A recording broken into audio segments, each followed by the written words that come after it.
Salut à tous et bienvenue sur ce Daily Crypto où je vous condense les actualités crypto et blockchain de la journée.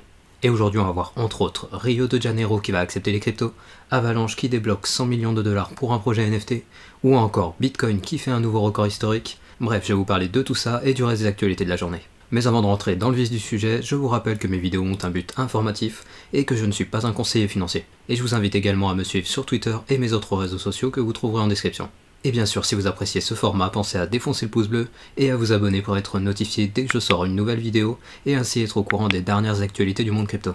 Et commençons avec l'état du marché en ce samedi avec une majorité des projets crypto du top 100 qui sont dans le vert. Et les projets qui surperforment aujourd'hui sont le Apecoin avec un plus 10%, le CVX avec un plus 11% et le Zilliqa qui nous fait carrément un plus 40%.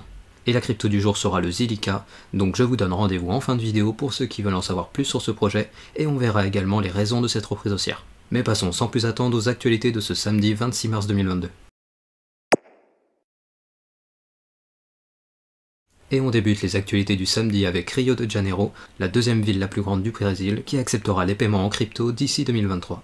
En effet, la municipalité vient d'annoncer qu'elle travaille actuellement à l'élaboration d'un moyen de paiement des impôts locaux via les crypto-monnaies. Et il faut savoir que les cryptos qui seront perçus seront immédiatement convertis en monnaie fiat. De plus, la mairie a annoncé la création d'un comité municipal pour les investissements dans les cryptos, qui aura pour but d'atténuer les risques liés aux cryptos et développera des cadres réglementaires.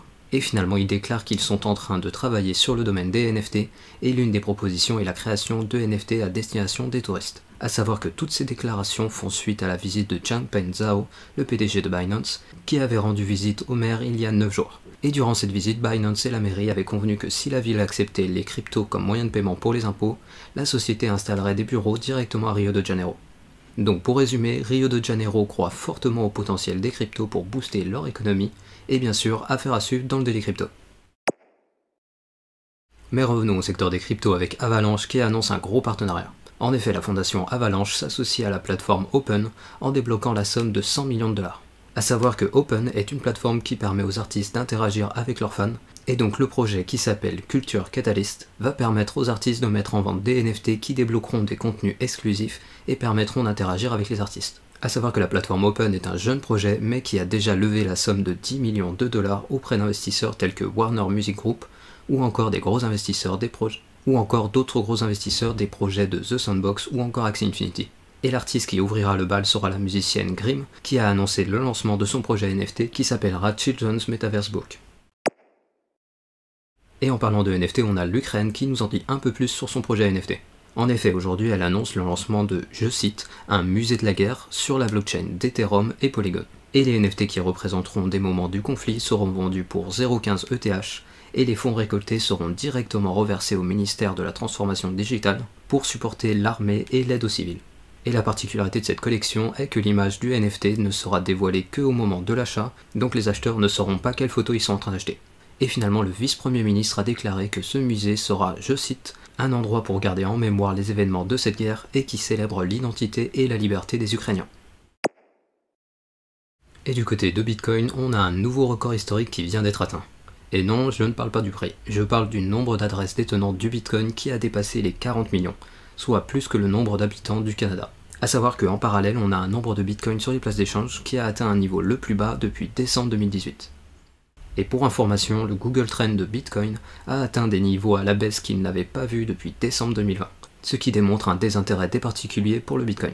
Donc ici, les conditions pour une reprise haussière saine semblent être réunies, mais attention, ça ne veut absolument pas dire qu'on ne peut pas encore se prendre une dernière grosse correction.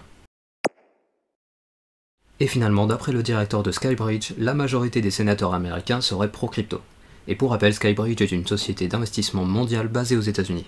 Et donc d'après son directeur, la majorité des sénateurs des deux partis seraient favorables à une régulation qui permettrait le développement sain de l'écosystème crypto. C'est-à-dire qu'ici, les cryptos ont réussi à mettre d'accord les partis républicains et démocrates, et quand on sait ça, on peut dire qu'il y a peu de chances que les États-Unis bannissent un jour les cryptos, comme le prédisent certains. Et parlons maintenant de la crypto du jour qui est Zilliqa avec son token ZIL.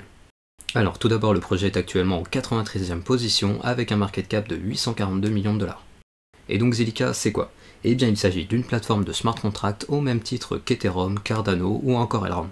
Et la particularité du projet Zilliqa est qu'il s'agit de l'une des toutes premières blockchains à être basée sur un système de sharding.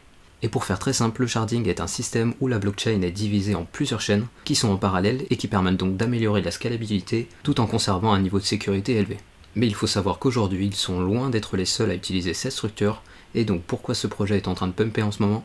Eh bien aujourd'hui, ils ont annoncé le lancement pour le 2 avril du projet Metaverse appelé Metapolis. Et ce Metaverse sera basé sur la réalité étendue, c'est-à-dire un mix entre la réalité virtuelle et augmentée. De plus, leur univers virtuel va faciliter l'interopérabilité entre les différentes villes qui y seront construites et qui sont déjà en cours de développement en partenariat avec certains fabricants du domaine du e-sport, des jeux et de la musique.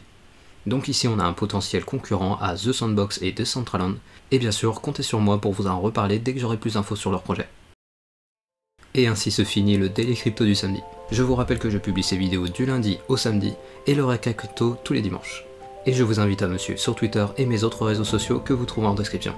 Et n'hésitez pas à venir me dire dans la section des commentaires s'il y a des points que vous voudriez préciser par rapport aux actualités du jour pour que tout le monde ait accès aux informations les plus complètes possibles. Et comme d'habitude, pensez au like pour le référencement de la vidéo et à l'abonnement pour être notifié dès que je sors une nouvelle vidéo. Et je vous dis à demain pour un nouveau Daily Crypto.